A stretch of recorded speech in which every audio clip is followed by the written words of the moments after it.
Hi, I'm Jeff Groh and welcome back to Calculus 2. Today we're going to talk about polar coordinates.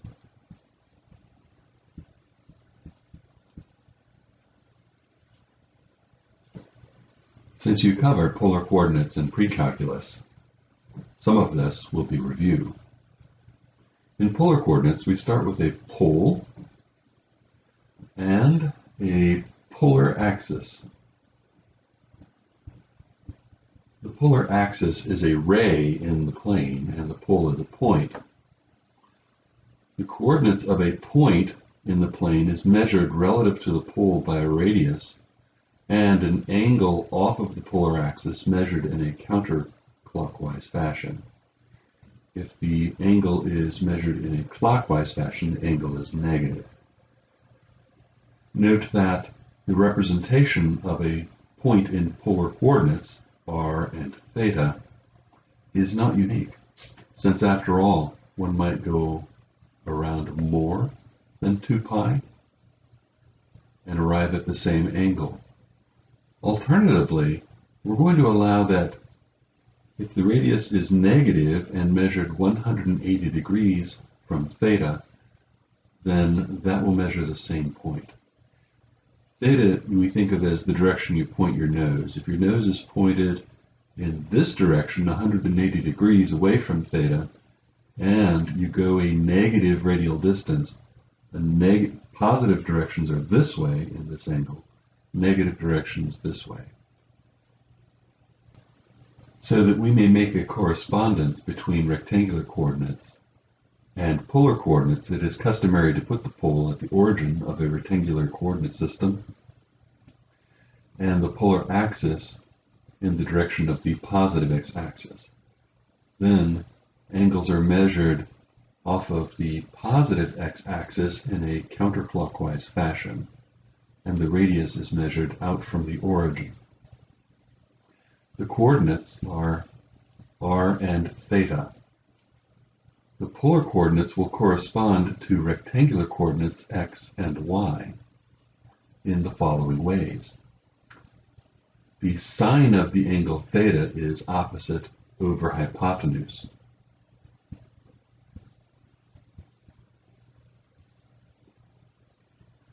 And the cosine of the angle theta is adjacent over hypotenuse. It follows then that we have the following transformation formulas. X is r cosine theta and y is r sine theta. You, of course, need to know these formulas.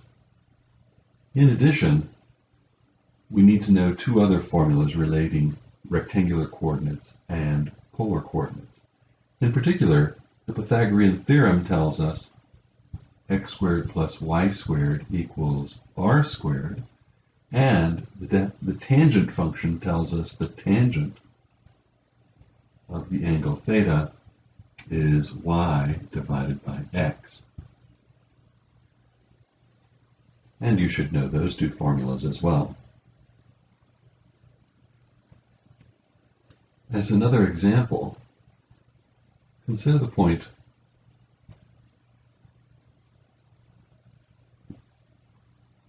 (3 pi). The angle theta tells you where to point your nose, and this tells you how far to march in that direction. Note that this is equal to -3 2 pi. So if you go 2 pi around, you would have to march backwards 3 steps to get to this same point. It's also equal to -3 0. At 0 radians, you'd march back 3 units to arrive at this point. 3 pi is the same point. You can see that points do not have unique representation in polar coordinates. This can give rise to a number of difficulties when trying to find out where polar graphs intersect. There are various ways of describing curves in polar coordinates. For instance, if I give you r equals 3, the set of all points 3 units from the origin forms a circle. The equation r equals 3 then represents a circle. You can kind of see this using the formula r squared equals x squared plus y squared. If r is 3, you have 9 equals x squared plus y squared, and that's the corresponding equation in rectangular coordinates. You can see that rectangular coordinates are not as efficient at describing circles as polar coordinates. I should mention that there are many ways to describe the coordinates of points in the plane. What is required are two intersecting foliations. Let me describe what I mean by that. A foliation of the plane is a bunch of curves that don't intersect, like this. They're kind of like the leaves in a book, hence the term foliation for folio. An intersecting foliation gives rise to a coordinate system. You can choose an arbitrary point of intersection of the foliations, and then go so many units in one direction, so many units in another direction, and describe the positions of various points in the plane. Einstein used to talk about curvilinear coordinates, though he was none too clear about what he meant by both curvy and linear. I like to think of curvy coordinates.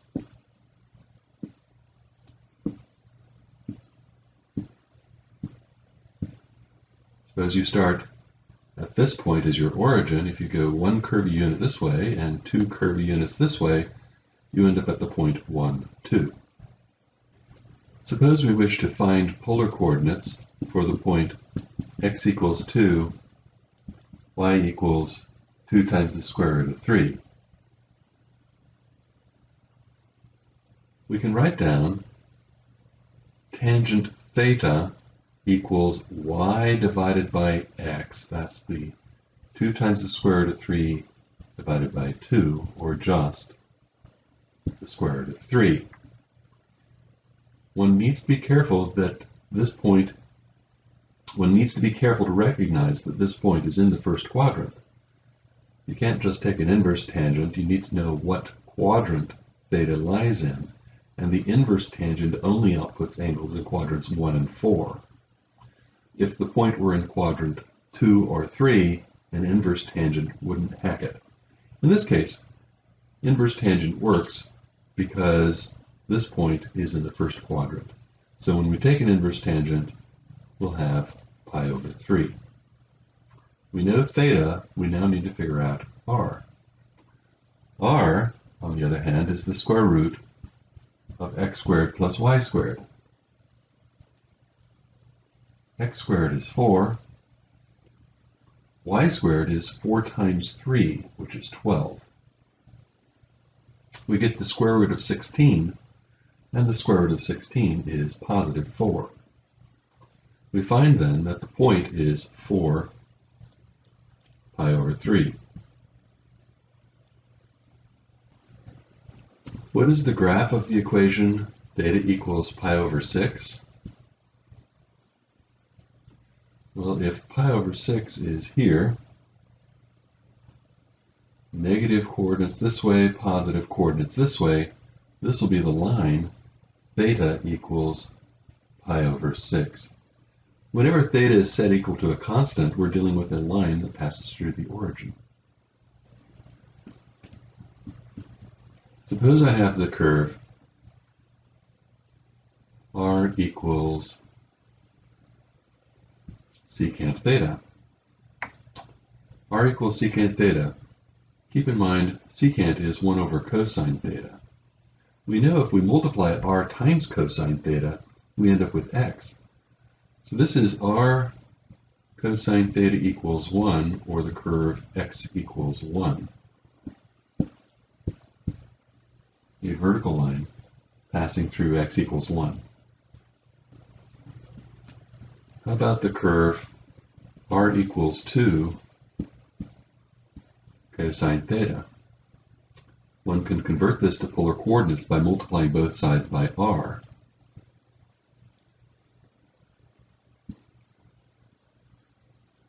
When you've done that, r is x squared plus y squared, and r cosine theta is x. If we now move everyone to one side, we'll have x squared minus 2x, leave a space, plus y squared equals 0. To complete the square, we divide the coefficient of x by 2 and square it.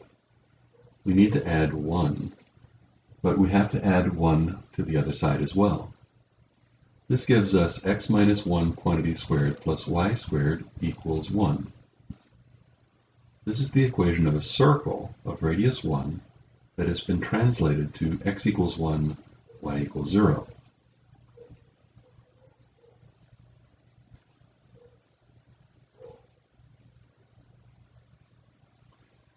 We could have seen this from the beginning. When theta is equal to 0, r is 2. As theta increases to pi over 2, the radius goes to 0. Cosine is negative in the second quadrant, putting the curve back in quadrant 4. If the angle is in the second quadrant and the radii are negative, the points will end up in quadrant 4. By the time you reach pi, the radius is going to be negative 2. So if my nose is pointing in the direction of pi, I've reached all the way back to where we started. As another example, consider r equals 2 plus 3 cosine theta. You might recognize this as a limacon.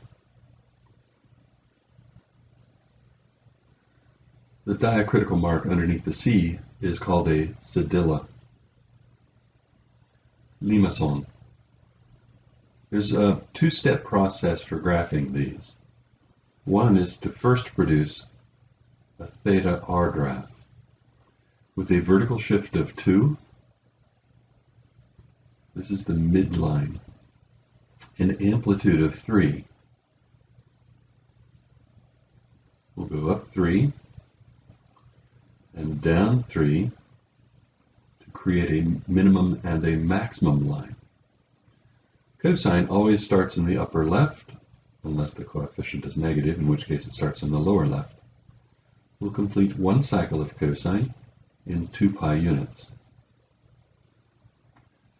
Halfway across is pi. It crosses the midline first at pi over 2 and crosses the midline again at 3 pi over 2. We're now ready to graph the polar graph.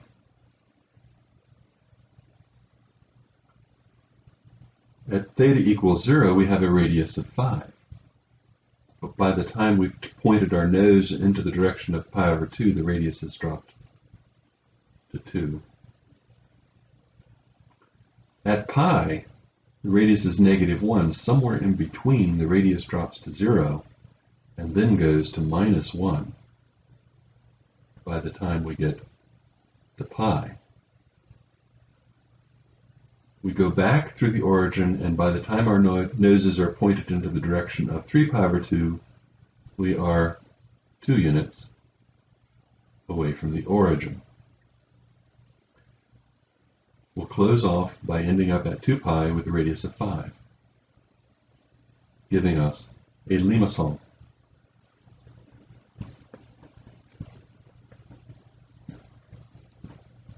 Limacons more generally look like r equals a plus or minus b cosine theta, or r equals a plus or minus b sine theta, and without loss of generality, we'll assume that a and b are both positive real numbers. If a divided by b is less than 1, then this is a limacon with inner loop.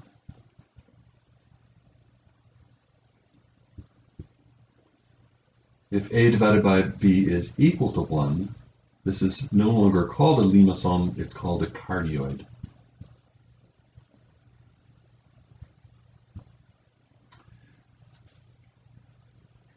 There are two other cases. If a over b is bigger than 1 but less than 2, then it is dimpled. And If A over B is greater than 2, it is convex.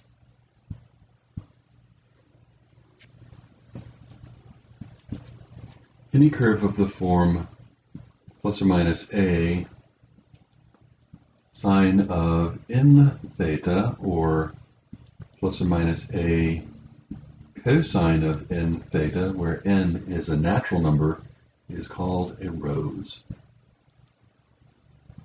The number of petals will depend upon whether or not n is even or odd.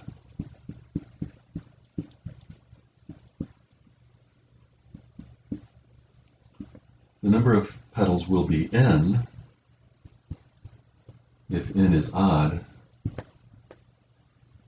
and 2n if n is even.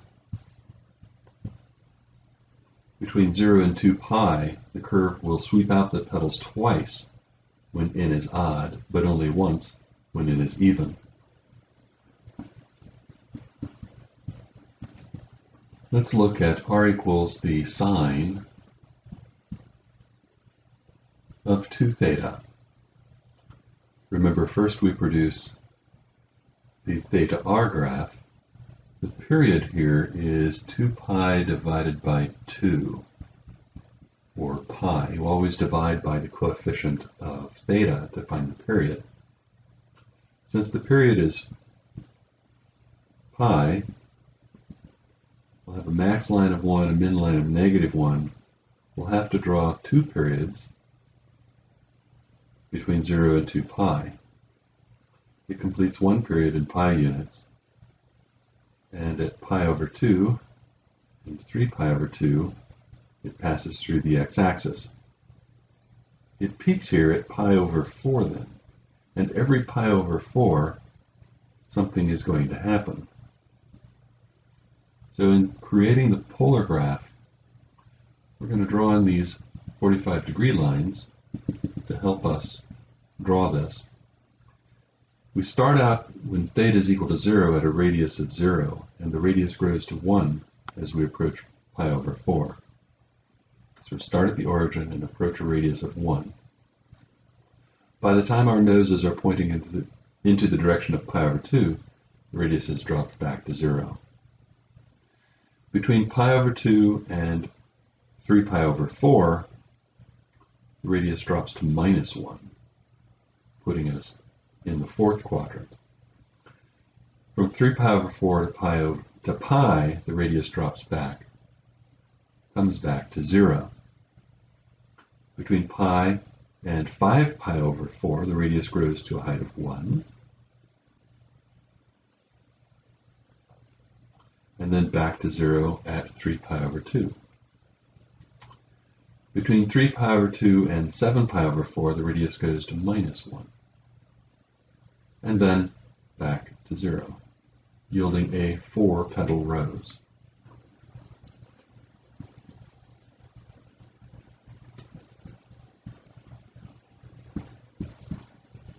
Curves of the form r squared is a cosine 2 theta or a sine 2 theta.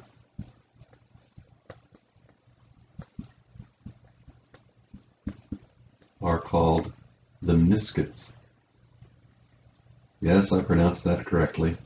Lemniscates. You must put the emphasis on the correct syllable. Given the curve r squared equals, say, cosine of 2 theta, let's first graph a theta r squared curve. Cosine 2 theta will have a period of pi, so we'll complete 2 cycles of the cosine curve. First cycle completed at pi. We have half the cycle at pi over 2, and pi over 4 is where the curve first drops to 0. These are supposed to be r squared values. We have to eliminate the bottom part of the graph, because over the real numbers, r squared can't be negative.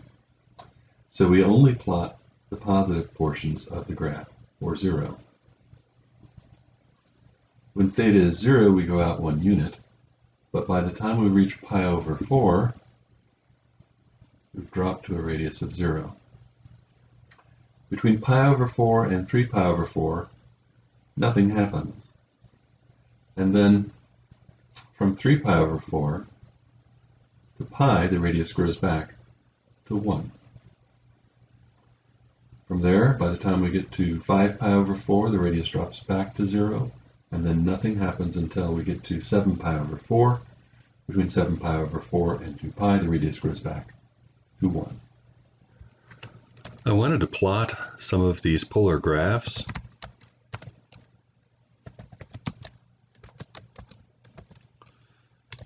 In Maple, so you can see how this is done. Let's suppose I plot, say, the sine of 4 times theta, where theta runs from 0 to 2 times pi. The chords I'm using are polar. Scaling is constrained. Color equals black. And you can see that here we have an 8-petaled rose. Why they call these roses, I don't know. But there it is. 8-petaled rose. What happens? I'd say that these look much more like daisies than roses, especially if you make the number of petals go up. What if I make this instead of 4, the coefficient of theta becomes 8? This is much more daisy-like and much less rose-like. Of course, we could make it 50 and have quite a few more petals.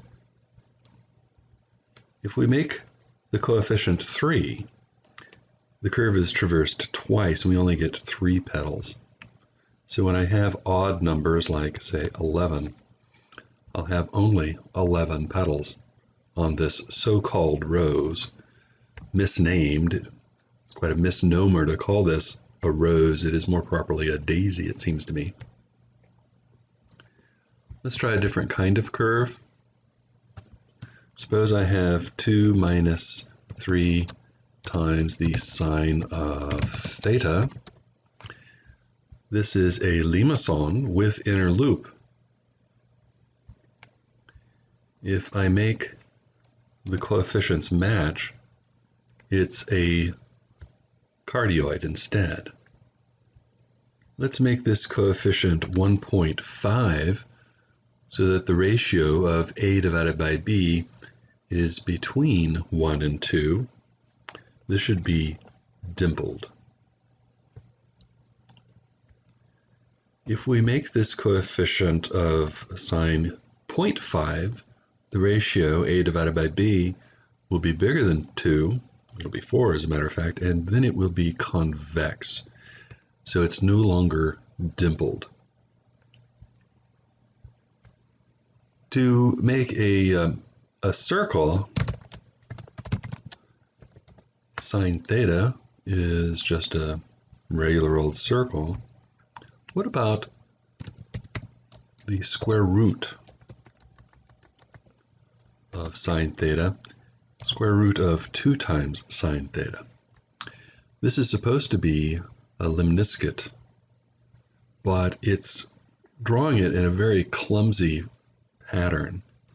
What we need to do is we need to change the number of points to at least 1,000 to make these connect up a little better.